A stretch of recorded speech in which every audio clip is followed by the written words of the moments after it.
Okay, well, a very good morning, everybody, for Thursday, the 29th of December. Probably what looks like to be the last flying day of 2022. Weather warnings in place today. We have an aviation weather warning for strong southwesterly winds of up to 20 to 25 gusts.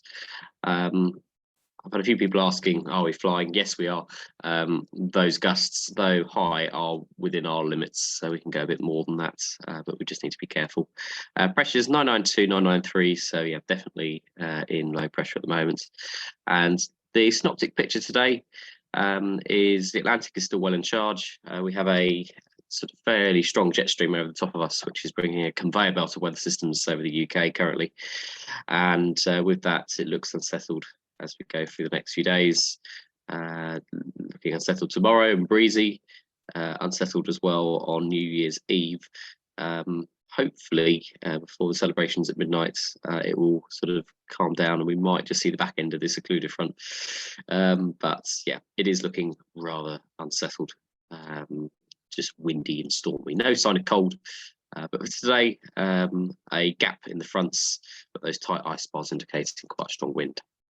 And that strong wind we can see, it's probably going to be 35 to 40 knots at flying heights, west-southwest.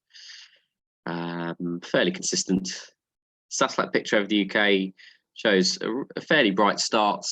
There is the odd bit of lower level cloud just hanging around currently, but it's nothing that's going to cause us too much of a problem. Just looking at showers, there is some shower activity around this morning. I think most of it is generally going to be tracking to the north of us, and it should dry out during the day. The outside chance of a shower, I think. But yeah, it looks like this bit just the south of the M4 corridor might just tap us. But yeah, hopefully it'll be not quite what it suggests. Public forecast shows 7 degrees top temperature today, with sunny intervals and scattered showers. Good visibility to excellent, and good cloud bases during the day with a gust figure of around 30 miles an hour or about 25 knots. The GFS temperature showing 7 to 8 degrees and a dew point of 3 to 4. Currently at Lasham, we have a temperature of 7.1 and a dew point of 4 and a bit.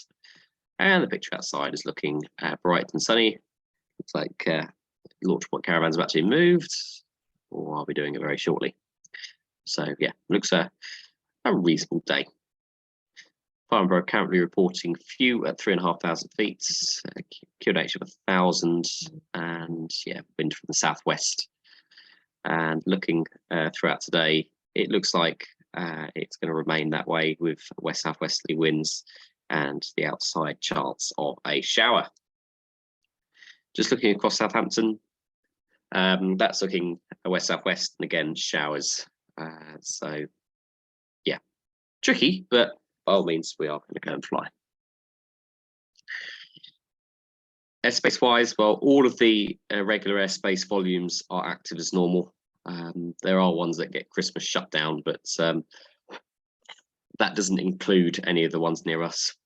And military bases, though they might be closed, still have their ATZs 24 hours a day, aside from Little Rissington, which I know is closed currently. So yeah, fairly quiet on there. No jet movements either, because they are also closed for movements at the moment. Operations today, well, it's between the two runways. I'm going to try and go on 27. I imagine the ground is waterlogged, so we're going to be launching from about here. We're going to be launching towards the west. I want to see some correction, please. Otherwise, Patrick will be terminating your launch slightly early at a safe height, because yeah, a southwesterly wind can blow the cable towards the hangar. Southside landing area probably best to avoid. And left-hand circuits, if in this mode, would be onto the main runway. Right-hand circuits will be onto the grass north side. So yeah, that's the setup that we're going to be using today. 27, no jet movements, breezy. It's going to be a day where probably if you don't hold a bronze cross country endorsement, then we're not going to allow you to fly solo if it's that gusty. So just bear that in mind. If you have got a baby grob, we'll probably have some spare instructor capacity that we can chuck at it. Anyway, Paul Halliday says, Patrick the Terminator. Yes, indeed. Yes, Patrick is very good at making sure that you correct and you learn, because otherwise you do not get your high launch, and yet you pay the same amount. Right, okay. So yeah, 2-7 setup. All it leaves me to say is just wish you a very happy new year. This is the last briefing that I'll be doing actually for quite a while. I'm going to be away for 7 weeks now, as I'm on sabbatical in the Far East and into Australia. So you'll have the great team of Colin Watts and Sam Cool looking after you throughout the period of January and February. And I'll be back when the sun shines again. See you on the airfield. Bye for now.